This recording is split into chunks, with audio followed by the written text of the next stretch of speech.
खासा उम्मीदवारों करने के लिए अपनी तौर पर इक़दाम भी करें। अस्सलाम वालेकुम नाज़रीन, मैं हूं इरफान मलिक और आप देख रहे हैं प्रोग्राम रिपोर्टर्स डायरी। आज हम आपको दिखाएंगे कि लाहौर पुलिस में नए खतूत पे इस्तवार की गई फोर्स डॉल्फिन स्क्वाड और पीरू किस तरह काम करती है, क्योंकि लाहौर के अंदर इससे पहले भी मुतअद्दिद ऐसी फोर्सेस तैयार की गई, लेकिन हुकूमती अदम तवज्जो और पुलिस अफसरान की नाअहली की वजह से तमाम फोर्सें डेड फ्लॉप हुई। अब देखना है कि डॉल्फिन स्क्वाड जो है ये किस हद तक काम करेगी, क्योंकि इसके ऊपर भी अब तक अरबों रुपए का खर्च आ चुका है।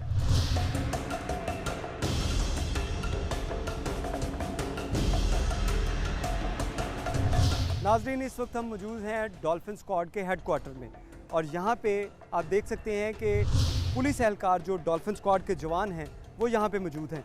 इनको देखते हैं कि यहाँ पे इनको ब्रीफिंग दी जा रही है और ये ब्रीफिंग जो है डेली बेसिस पे दी जाती है। इस ब्रीफिंग की वजह क्या है और ब्रीफिंग के दौरान इनको क्या बताया जाता है, इन लोगों से खुद ही पूछते हैं।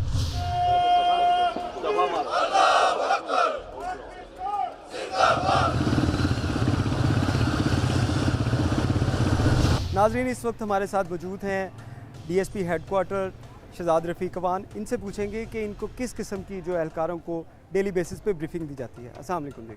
वालेकुम अस्सलाम। साहब भाई बताइएगा किस किस्म की यहाँ पे ब्रीफिंग, क्योंकि डेली हम देखते हैं कि डॉल्फिन स्क्वाड के एहलकार जब भी ड्यूटी पे निकलने से पहले उनको एक डीप ब्रीफिंग दी जाती है। उस ब्रीफिंग का पर्पज़ क्या है और इनको क्या किस किस्म की चीज़ें जो हैं ब्रीफ की जाती हैं? जैसा कि आप सबको मालूम है कि फ़ील्ड के अंदर मुख्तलिफ़ किस्म के वाक़यात और मुख्तलिफ़ किस्म के लोगों से मिलना पड़ता है। डॉल्फिन की ट्रेनिंग का जो सबसे बड़ा एम्फेसिस जिसमें रखा गया वो इनका लोगों के साथ रवैया और इनकी उनके साथ डीलिंग थी। इस हवाले से एक ब्रीफिंग सेशन जो कि इनके रवानगी से पहले किया जाता है और एक डीप ब्रीफिंग सेशन जिसमें ये जब लोग वापस आते हैं, जब ये लोग रवाना होते हैं तो इनको फ़ील्ड के हवाले से आने वाले जो मामला हैं उनके बारे में ब्रीफ़ किया जाता है, क्योंकि रोज़ की ब्रीफिंग रोज़ कोई नई चीज़ हो रही होती है। हर रोज़ इट्स अ लर्निंग प्रोसेस और रोज़ कोई ना कोई नया वाक़या पेश आता है। इसलिए इनको अज़बर करवाया जाता है कि इन्होंने कैसे रिस्पॉन्स करना है, अपनी हिफाजत कैसे करनी है, लोगों से इन्होंने कैसे इंटरेक्शन करना है और लोगों की दादरसी कैसे करनी है। और इसी तरह जब ये पूरी अपनी 8 घंटे की शिफ्ट मुकम्मल करके वापस आते हैं तो इन्होंने पूरी शिफ्ट में क्या लर्न किया, इनको क्या नया एक्सपीरियंस हुआ और इनका जो अपना फीडबैक है वो लिया जाता है, ताकि ये एक म्यूचुअल इंटरेक्शन हमारी तरफ से इनको डायरेक्शन और उन डायरेक्शंस के बाद जो ये एक्शन करते हैं उसमें हम बेहतरी की कोशिश करते हैं डेली। अच्छा शहजाद साहब, आपने बात की इंटरेक्शन की, लोगों के साथ बिहेवियर की।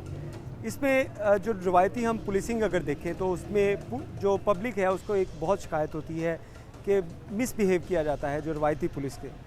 ये डॉल्फिन स्क्वाड के एहलकार इनको, क्योंकि आप डेली ट्रेनिंग भी देते हैं, ब्रीफिंग भी देते हैं, तो किस किस्म का बिहेवियर आप इनको सिखाते हैं कि किस किस्म का बिहेवियर जो है बाहर लोगों के साथ जाके डील किया जाए? जी अल्हम्दुलिल्लाह, अप्रैल 2016 में हमारी लॉन्चिंग हुई थी डॉल्फिन की।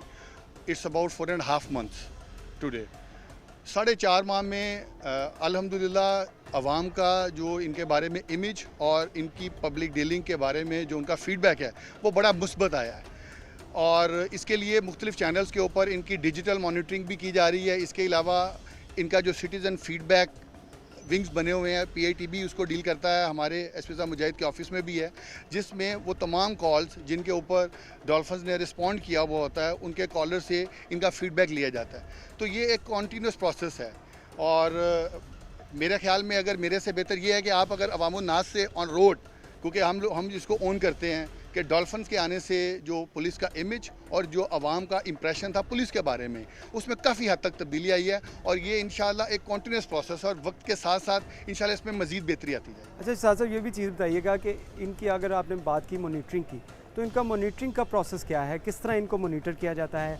क्या इनके मोबाइल फ़ोन जो एंड्रॉयड हैं उस ऐप के ज़रिए, गाड़ी के अंदर GPRS है, बाइक के अंदर GPRS है, उसके ज़रिए इसको मॉनिटर किया जाता है? देखिए, परफॉर्मेंस बेहतर करने के लिए जब तक आप मॉनिटरिंग का निज़ाम वज़ा नहीं करेंगे, क्योंकि अनफॉर्चुनेटली हमारे पास पहले इस तरह मॉडर्नाइज कोई भी फोर्स इस्टेब्लिश नहीं की गई थी जिसके लिए फ़िज़िकल, डिजिटल हर किस्म की मॉनिटरिंग की फैसिलिटी है।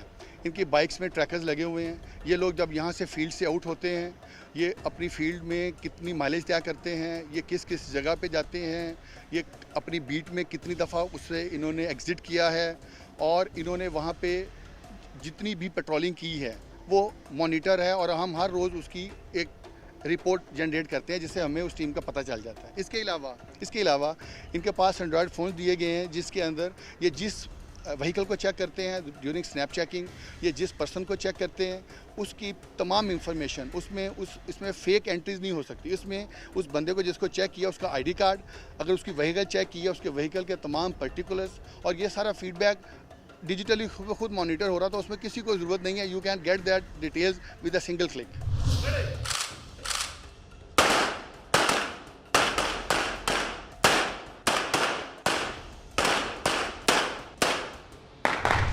जी नाजरीन, आपने देखा कि डॉल्फिन स्क्वाड के जो जवान हैं वो किस तरह ड्यूटी पे निकलते हैं। आपसे कुछ देर पहले आपने जो मनाजिर देखे वो डॉल्फिन हेडक्वार्टर के थे, और इस वक्त हम डॉल्फिन हेडक्वार्टर में मौजूद हैं जहां पे हमारे साथ एसपी मोबाइल सैयद करार हुसैन शाह हैं। इनसे बात करेंगे, डॉल्फिन का तरीक़ाकार पूछेंगे, मोबाइल जो इनकी है पीरू फोर्स उसके बारे में बात करेंगे।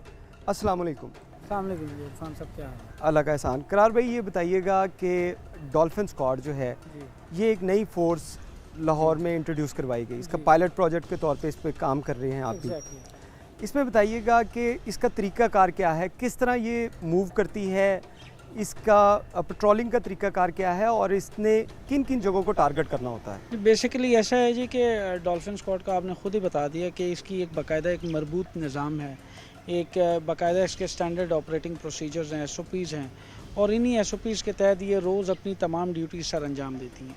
इनकी बेसिकली 3 अहम और बेसिक ज़िम्मेदारियाँ हैं, जिसमें सबसे पहला है इफ़ेक्टिव पेट्रोलिंग, जो कि ये अपने अपने जोग्राफिकली डिवाइडेड बीट्स में करते हैं। दूसरा इनकी जो अहम ज़िम्मेदारी है वो एज़ फर्स्ट रिस्पॉन्डर ये रिस्पॉन्ड करते हैं किसी भी 15 के डिस्ट्रेस कॉल पे। और तीसरा एस्पेक्ट जो हमारा एक थोड़ा सा यूनिक है, दैट्स ऑफ कम्युनिटी पुलिसिंग। इन तमाम एस्पेक्ट्स को ये मद्देनज़र रखते हुए रोज़ाना अपनी ड्यूटी परफॉर्म करते हैं। इसमें एक जो हमारी जो एक और डिफरेंट और यूनिक चीज़ है, that's of the everyday briefing and D briefing. वो जो ब्रीफिंग होती है उसको हम कहते हैं एवरीडे डेली सेरेमनी कहते हैं।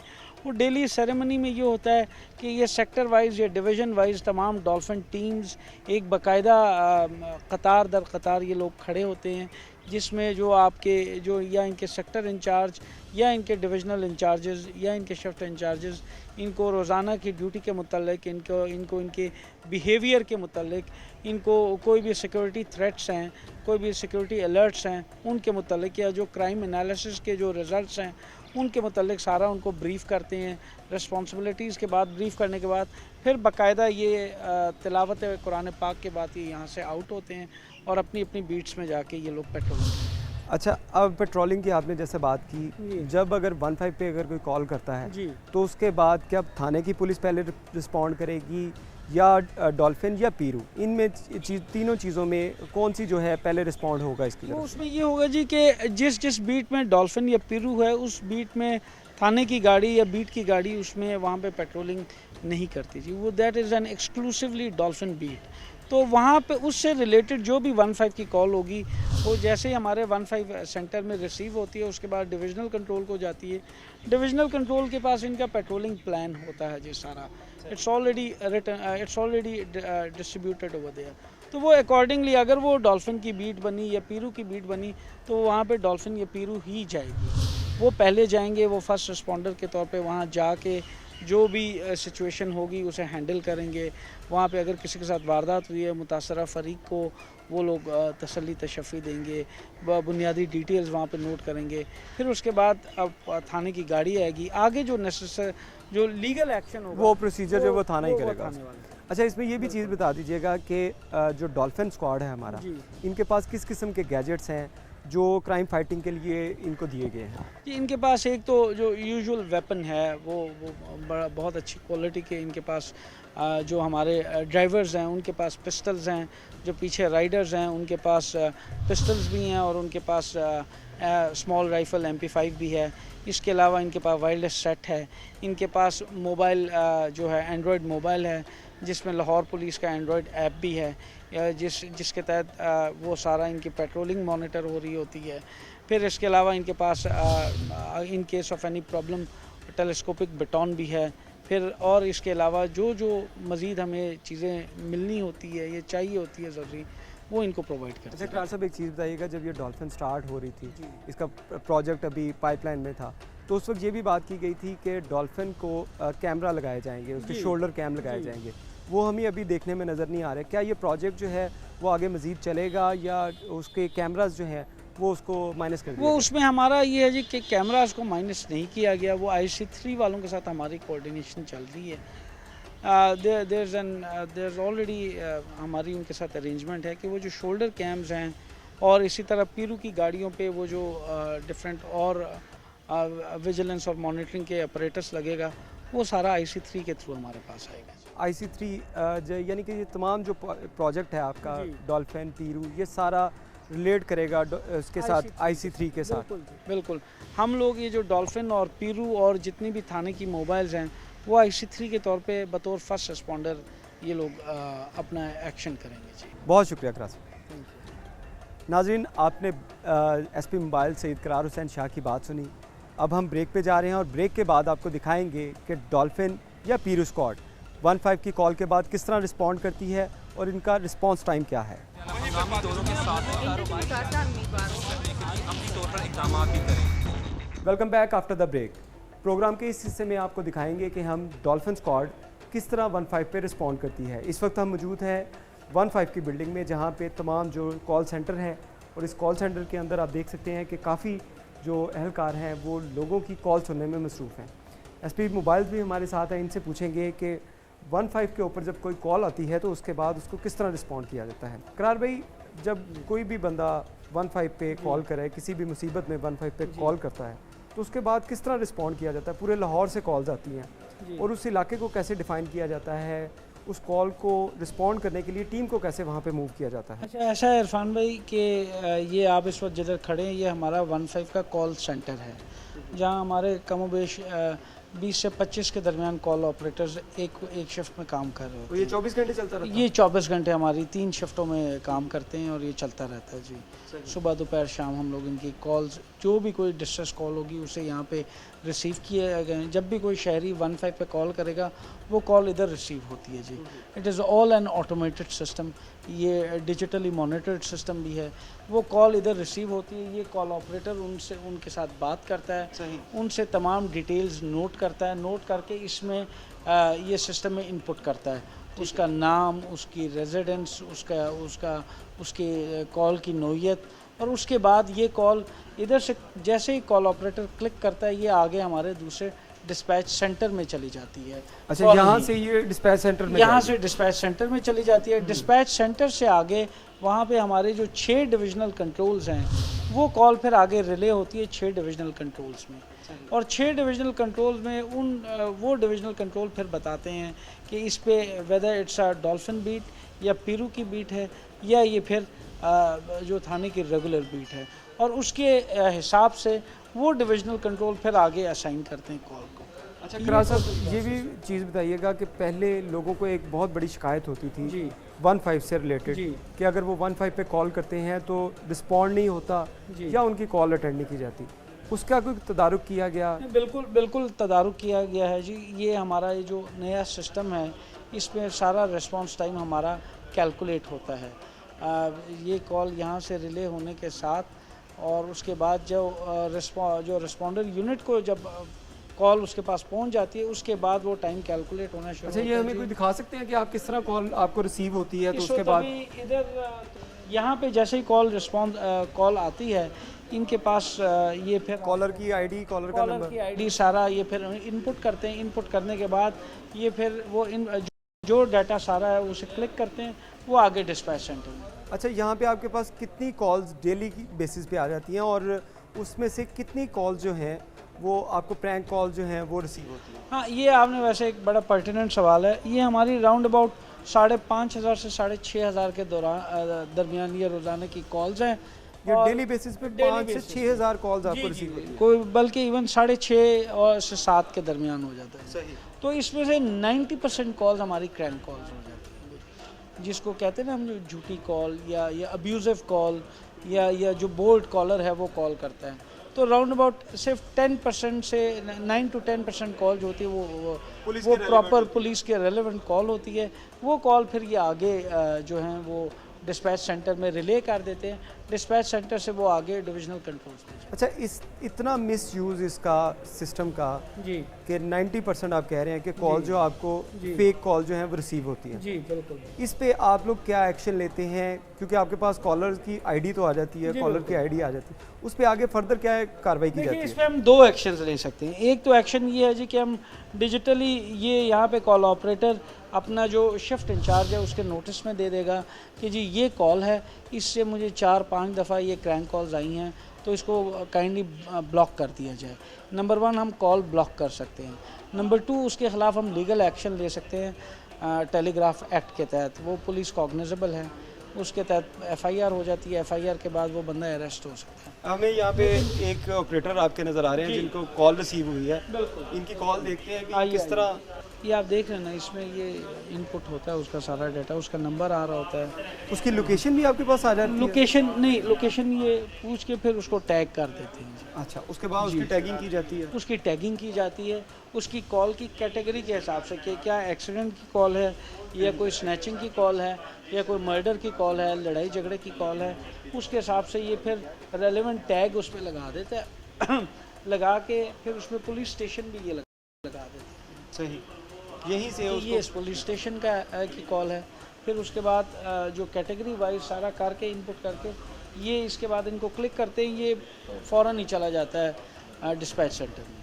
अभी हम देख रहे हैं कि एक मोबाइल स्नैचिंग की कॉल आपको अभी ये जो आपके सिस्टम के ऊपर मोबाइल स्नैचिंग की कॉल रिसीव हुई है, इस पे किस तरह अब रिस्पॉन्ड किया जाएगा? अभी जो कॉल आई है तो इस पे क्या इस डिवीज़न के जो इनको कॉल जो नहीं, deliver मैंने की आपको जाएगी, फिर कहा कि ये यहाँ से ये कॉल सेंटर से साथ ही डिस्पैच सेंटर है, वहाँ पे चली जाएगी? वहाँ पे चली जाएगी। वहाँ से फिर ये आगे डिस्पैच सेंटर से जाती है वाया वायरलेस सेट जाती है जी। सही, वायरलेस बेस सेट्स लगे होते हैं, वायरलेस कंट्रोल के ज़रिए ये divisional control mall town division या सदर डिवीज़न या सिटी डिवीज़न उधर जा सकती है। फिर इसके अलावा एक और भी हमारा प्रोसेस है, that is of through the Android sets. Android sets पे भी वो 15 की कॉल यहाँ से जैसे ही ये इनपुट करते हैं डायरेक्टली उधर एंड्रॉयड सेट्स पे भी चली जाती है। आपके तमाम जितने डॉल्फिन के हमारे एहलकार हैं जितने भी उनके डॉल्फिन पास के एहलकार एंड्रॉयड हैं, सेट सबके उनके पास है जाएगी। process। उनके पास रेलेवेंट बीट में चली जाएगी। वो फिर जब कहेंगे कि जी, वो जब प्रेस करेंगे उस पर कि yes this is the call and I am responding over there, तो वहाँ पे हमारे डिस्पैच सेंटर में वो शो हो जाएगा that he is the first respondent officer over there.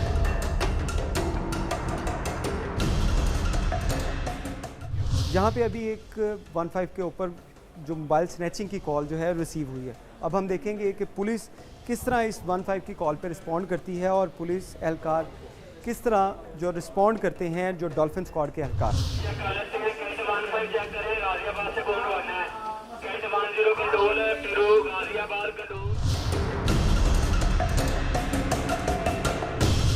Liberty round about पर अब से कुछ देर पहले एक डकैती की वारदात हुई। पुलिस ने 15 पे कॉल जो रिसीव करके बाद में डॉल्फिन एहलकारों को दे दी है। अब देखना आगामी दौरों के साथ कारोबार करने के लिए अपनी तो कि डॉल्फिन एहलकार किस तरह इस पे रिस्पॉन्ड करते हैं और डाकुओं को किस तरह पकड़ा जाता है।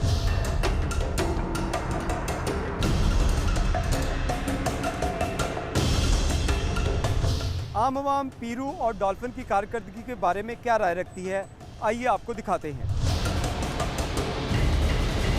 इस वक्त एक हाइप क्रिएट हुई है, किडनैपिंग चल रही है, वो भी तो स्ट्रीट के होते हैं ना, इलाकों से होती हैं। तो आप डॉल्फिन फोर्स तो पूरे लाहौर में है, तो उसमें तो इजाफा होता जा रहा है दिन ब दिन। जो स्टैटिस्टिक्स आ रहे हैं उस पर तो कोई कमी नज़र नहीं आई। हम जो यहाँ देखते हैं कई टाइम उनके एक्सीडेंट हुए होते हैं, जो हमने फील किया, जो हम सुन रहे हैं, कहीं पे करप्शन में इन्वॉल्व हैं, तो हमें जो पहले एग्जिस्टिंग सिस्टम है उसको ठीक करना है। मैं तो कम से कम मुतमिन नहीं हूँ उनकी परफॉर्मेंस से। डॉल्फिन के पास आपका कोई भी केस जाता है किसी तरीके से भी, वो आपके सिर्फ ऑन द स्पॉट हेल्प कर सकते हैं। उसके बाद वो केस वैसे नॉर्मली उसी पुलिस के पास जाना है। तो हमारी नॉर्मल पुलिस की कारकर्दगी जो है, जब तक वो बेहतर नहीं होगी तो डॉल्फिन की कारकर्दगी तो उनके साथ लिंक्ड हो गई ना। डॉल्फिन का खास तौर पे कोई फ़ायदा नहीं हुआ, उसी तरह सारे क्राइम हो रहे हैं, किडनैपिंग, बच्चों का अगवा, स्ट्रीट क्राइम, सारा कुछ इसी तरह हो रहा है। डॉल्फिन का कोई फ़ायदा नहीं हुआ हमें तो। पैसे का ज़िया, गाड़ियाँ बड़ी महंगी इनको लेके दी हुई हैं और काम ये बिल्कुल नहीं कर रहे। डॉल्फिन फोर्स आवाम के लिए बनाई गई है, बहुत अच्छी बनाई गई है, इसमें कोई शक नहीं है, लेकिन जो उसके मकासद के लिए बनाई गई है वो पूरी नहीं उतर रही। इसको मज़ीद इम्प्रूव करने के लिए काफ़ी इन्हें कोशिश करनी पड़ेगी। हुकूमत की जानिब से अरबों रुपए की लागत से तैयार होने वाली डॉल्फिन और पीरू फोर्स के बारे में आपने अवामी रद्द अमल भी जाना और पुलिस का मौक़िफ़ भी सुना। माजी करीब में भी महकमा पुलिस में ऐसी मुतअद्दिद फोर्सें मुतारिफ करवाई गईं जो हुकूमती अदम तवज्जा की वजह से पाया तकमील तक ना पहुंची। अब भी डॉल्फिन और पीरू फोर्स पर अरबों रुपए की लागत आई, लेकिन अगर अब भी ये हुकूमती अदम तवज्जा का शिकार रहीं तो इस फोर्स का हाल भी माजी की फोर्सेस जैसा ना हो। मुझे और रिपोर्टर डायरीज़ की टीम को इजाज़त दीजिए। अल्लाह हाफिज़।